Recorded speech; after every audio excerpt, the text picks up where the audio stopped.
পাৰ চৰাইৰ প্ৰেমিক দিলীপ দাস। গুৱাহাটীৰ লালুংগাঁও নিবাসী দিলীপ দাসৰ পাৰ চৰাইৰ প্ৰেমৰ কাহিনীয়ে আপোনাৰো নিশ্চয় অন্তৰ চুই যাব। নমস্কাৰ দাস ডাঙৰীয়া। নমস্কাৰ। হয়, আপুনি ভালে আছে? ভালে আছে। তো মইতো অকণমান আপোনাৰ কিছুদিন আগতে পাৰবিলাকৰ সৈতে আপোনাৰ এটা ভিডিঅ' ৰেকৰ্ডিং কৰি লৈ গৈছিলোঁ। দিলীপ দাসৰ এই অনন্য কাহিনীলৈ যোৱাৰ আগতে পাৰৰ বিষয়ে অসম, ভাৰত তথা বিশ্বৰ কিছু ঐতিহাসিক কথা আমি আলোচনা কৰিব বিচাৰিছোঁ। অসমীয়া সংস্কৃতিত পাৰ চৰাইৰ ভূমিকা অনন্য। তাৰেই অনুৰণন শুনা যায় খগেন মহন্তদেৱৰ জনপ্ৰিয় এই গীতটিত। পাৰৰ পাখিত গাঁঠি দিলো গোলাম চিঠিখনি। ভাৰতীয় সংস্কৃতিত পাৰ চৰায়ে এক বিশেষ ভূমিকা লৈ আহিছে। তাৰেই প্ৰতিফলন ঘটা দেখা যায় হিন্দী চিনেমাবোৰত। তেনে এটি জনপ্ৰিয় গীত হ'ল কবুতৰ যা যা যা।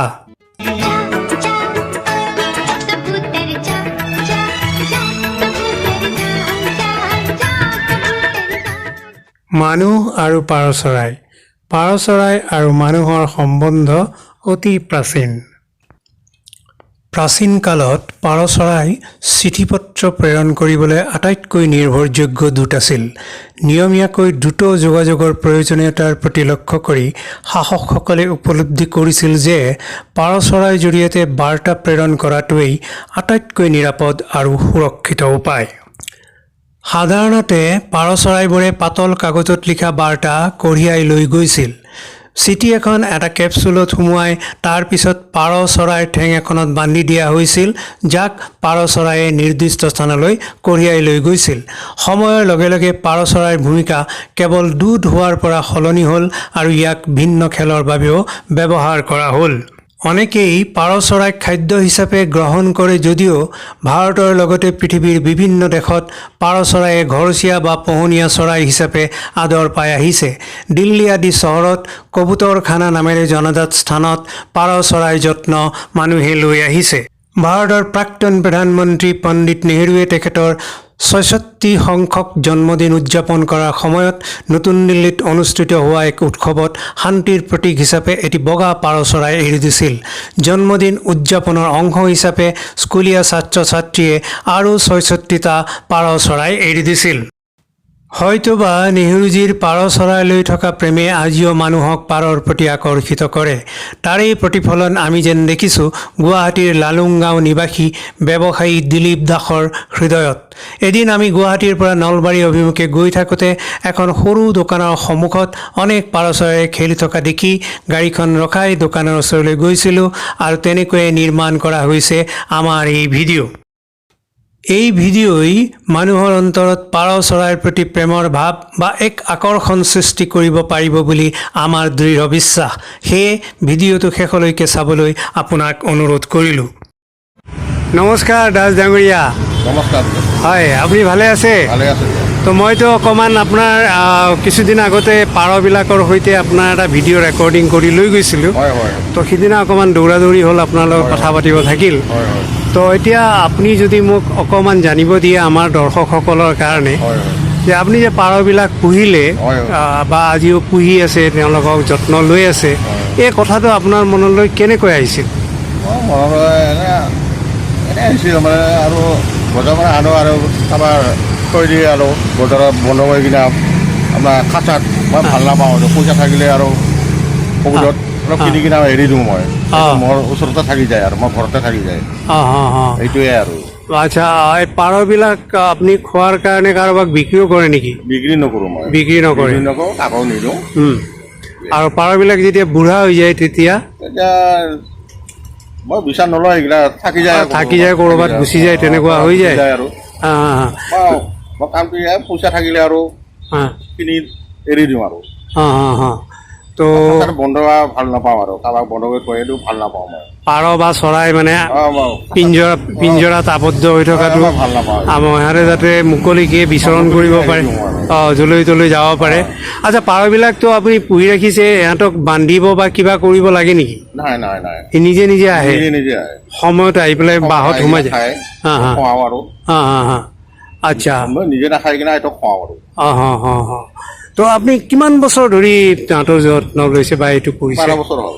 12 বছৰ 12 বছৰ। 12 বছৰ ধৰিয়ে কৰি আছে ঘৰৰ মানুহৰ আপত্তি কিবা পৰিয়ালৰ একো নাই বা ওচৰ চুবুৰীয়াই না কোনো আপত্তি কোনো আপত্তি নাই ভালেই পায় চবে ভালে পায় পৰিৱেশটোও ভাল পায় সকলোৱে ভাল পায় দুটা মানুহ আৰু আহে মানুহ দেখাবলৈ আৰু খোৱাই হয়তো হা হা হা 20 টকা খোৱাই যায় তো এনেকুৱাকৈ আচলতে মই যিমান দূৰ জানো বাহিৰত ধৰক দিল্লী আদি ঠাইত কবুতৰ খানা বুলি কিছুমান তেনেকুৱা পাৰ চৰাইবিলাক পোহাৰ কাৰণে ঠায়েই আছে তেওঁলোকে পাৰ চৰাইবিলাক পোহে কিছুমানে হয়তো ব্যৱসায় কৰে কিবা নাজানো কিন্তু বহু সময়ত সিহঁতক এটা ভাল পৰিৱেশ দিবৰ কাৰণে সিহঁতে যাতে মুক্তভাৱে চাৰিওফালে উৰি ফুৰি থাকিব পাৰে তেনেকুৱা কৰে তো তেনেকুৱাবিলাকৰ পৰা মোৰ ভাল লাগিল ইপিনে যাই থাকোঁতে আপোনাৰ মানে পাৰবিলাক দেখি মই সোমাইছিলোঁ সেইদিনা তো ঠিকে আছে আপুনি কৰি আছে কৰি থাকক ভালকৈ আৰু মই ভাবোঁ আপোনাৰ এই ভিডিঅ' দেখি আৰু কোনোবাই হয়তো প্ৰেৰণা পাব আপোনাৰ দৰে আৰু কোনো কৰক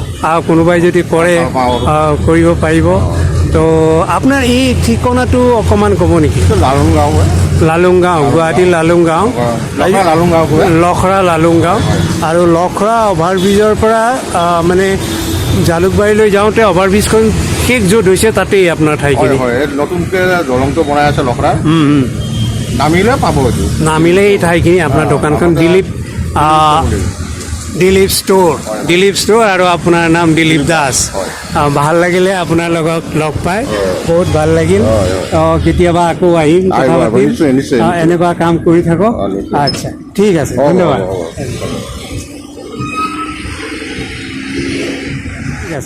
দিলীপ দাস ডাঙৰীয়াই আমাক জনাইছিল যে তেখেতৰ সৰু দোকানখনেৰে নিজৰ পৰিয়ালক পোহপাল দিয়াৰ উপৰিও পাৰবিলাকক খাদ্য যোগান ধৰে সিহঁতৰ যত্ন লয় এনেদৰে চলিবলৈ তেখেতৰ বহুত কষ্ট হয় যদিও পাৰৰ প্ৰতি থকা ভাল পোৱালৈ লক্ষ্য কৰি তেখেতে এই কাম কৰি আহিছে বুলি আমাক জনাইছিল অৱশ্যে স্থানীয় লোকে বা সেই ঠাইৰে অহা যোৱা কৰা মানুহে তেখেতৰ দোকানত পাৰবোৰ দেখি ৰৈ যায় আৰু পাৰবিলাকক খাবলৈ বস্তু দিয়ে যোগান ধৰে দিলীপ দাসৰ এই চৰাই প্ৰেম সঁচাই অনন্য অতুলনীয় তেখেতৰ এই প্ৰেম সদায় থাকক চৰাইবোৰে তেখেতৰ আদৰ পাওক যত্ন পাওক আৰু মানুহে তেখেতৰ পৰা অনুপ্ৰেৰণা লাভ কৰক জানকী দাস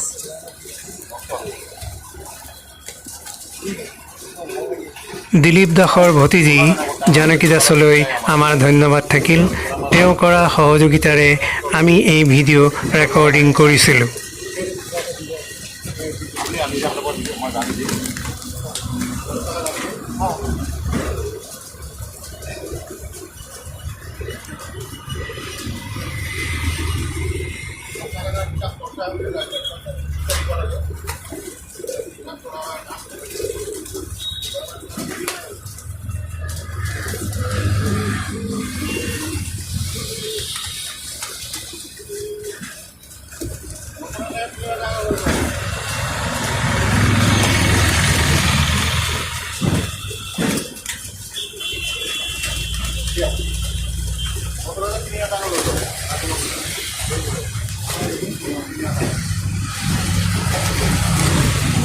মই দাস ডাঙৰীয়াক সুধিছিলোঁ যে মোৰ হাতৰ পৰা পাৰবোৰে আহাৰ খাবনে তেখেতে কৈছিল নহয় আপুনি কিছুদিন আহিব লাগিব সিহঁতক দিব লাগিব আপোনাৰ লগত যেতিয়া চিনাকি হ'ব তেতিয়া আপোনাৰ হাতত পৰি সিহঁতে নিশ্চয় আহাৰ খাব তেখেতে আমাক জনাইছিল যে তেখেতৰ ওচৰত এতিয়া প্ৰায় 500 পাৰ চৰাই আছে যিবোৰে এনেকৈ ভিৰ কৰে চৰাইৰ প্ৰতি মানুহৰ এনে মৰম দেখি আপ্লুত হৈছিলোঁ বৰ সন্তোষেৰে তেখেতৰ পৰা বিদায় লৈছিলোঁ আৰু অন্তৰেৰে শলাগিছোঁ তেখেতৰ এই সুন্দৰ কামক পাৰৰ পাখিত গাঁঠি দিলোঁ গোলাম চিঠিখনি জনা বুলি জগতখন বিহুৰ লগনি